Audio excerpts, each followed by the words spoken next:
एक शख्स मुजरिम होते हुए हर तरह के गुनाह का इर्तिकाब उसने किया है और वो दंदनाता फिर रहा है, कानून के शिकंजे से दूर है, कोई उस पर हाथ डालने का सोच भी नहीं सकता।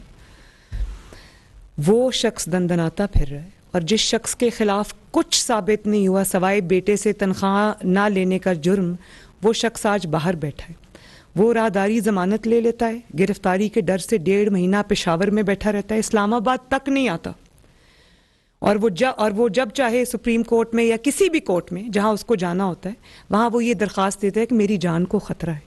और दूसरी तरफ नवाज शरीफ साहब हैं जिनकी जान को एक्चुअली ख़तरा था, उनको नैब में क्या किया इस शख्स ने ये खुदा बेहतर जाने, ये भी वक्त के साथ साथ सामने आएगा।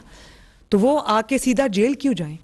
अब वो मुल्क वापस आएंगे इंशाल्लाह, लेकिन हम उनको जेल नहीं जाने देंगे, ये हमें मंजूर नहीं होगा, ये मैंने कहा है। तो उनका आना अब इंशाअल्लाह ताला बहुत करीब है और उनको वो आएंगे, वो आना चाहते हैं, वो अपने मुल्क के लिए तड़प रहे हैं। उनको बिला किसी जुर्म के, बगैर किसी जुर्म के मुल्क से दूर रखना, अपनी ज़मीन से दूर रखना, अपने लोगों से दूर रखना, अपनी आवाम से दूर रखना, अपनी मिट्टी से दूर रखना, इससे बड़ा जुर्म कोई नहीं। वो आएंगे। 1 मिनट। और दूसरी बात आपने कही कि मुस्लिम लीग नून की बात आपने कही कि इन बाई इलेक्शंस में मुस्लिम लीग नून शायद उनकी कोई मकबूलियत को कोई नुकसान पहुंचाए।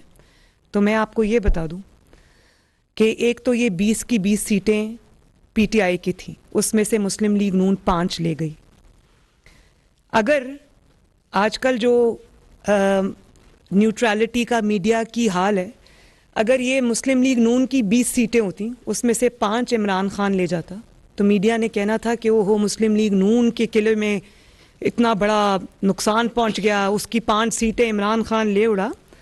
तो ऐसे हालात में जब we were against all odds, हमारे अपने उम्मीदवार नहीं थे, हमारी पार्टी हमारे हर हलके में लॉगर हेड्स पे थी, हमारी अपनी पार्टी के उम्मीदवार थे और हमारी अपनी पार्टी के लोग थे जो इलेक्शन में कंटेस्ट करना चाहते थे, उन्होंने दिल से उसको कबूल नहीं किया। उसके बावजूद महंगाई थी, इनकम्बेंसी फैक्टर था, उसके बावजूद ऐसे इलाकों में जहां पीएमएलएन के पास 2018 में कैंडिडेट्स नहीं थे, 7-8 ऐसे हलके थे इसमें जिसमें मुस्लिम लीग नून के पास कैंडिडेट्स ही नहीं थे, वहां मुस्लिम लीग नून चंद हज़ार के फ़र्क से पीछे। और ये मैं बता दूं, Jhang for example, Muslim League Noon ने 6000 वोट उस हलके में लिया 2018 में। इस दफ़ा उसने मल्टीप्लाइड बाय मैनी टाइम्स वो वोट लिया। लिया में मैं आपको एक ज़रा उसकी खुशाब की बात बता दूं। खुशाब में हमारा कैंडिडेट जिसको हमें टिकट दिया वो भी खड़े थे, एक और कैंडिडेट जिनका ताल्लुक मुस्लिम लीग नून से है वो भी खड़े थे, क्योंकि वो नाराज़ थे कि मुस्लिम लीग नून ने उनको टिकट नहीं दिया। खुशाब में 2018 में मुस्लिम लीग नून ने 45,000 वोट लिया था। इस दफ़ा 33,000 समथिंग वोट हमारे कैंडिडेट ने लिया, 33,000 समथिंग वोट हमारे मुस्लिम लीग नून के इंडिपेंडेंट कैंडिडेट ने लिया, तकरीबन 70,000 वोट मुस्लिम लीग नून ने खुशाब में लिया और वो 35,000-34,000 वोट लेने वाला जीत गया। इसी तरह हमारे साथ बहुत जगहों पे हुआ है। तो मुस्लिम लीग नून ने, मैं तो हैरान हूँ कि उन जगहों पे जहाँ मुस्लिम लीग नून का वोट बैंक हिस्टोरिकली नहीं था, जैसे झंग है, जैसे लिया है, वहाँ पर मुस्लिम लीग नून ने टफ टाइम दिया है।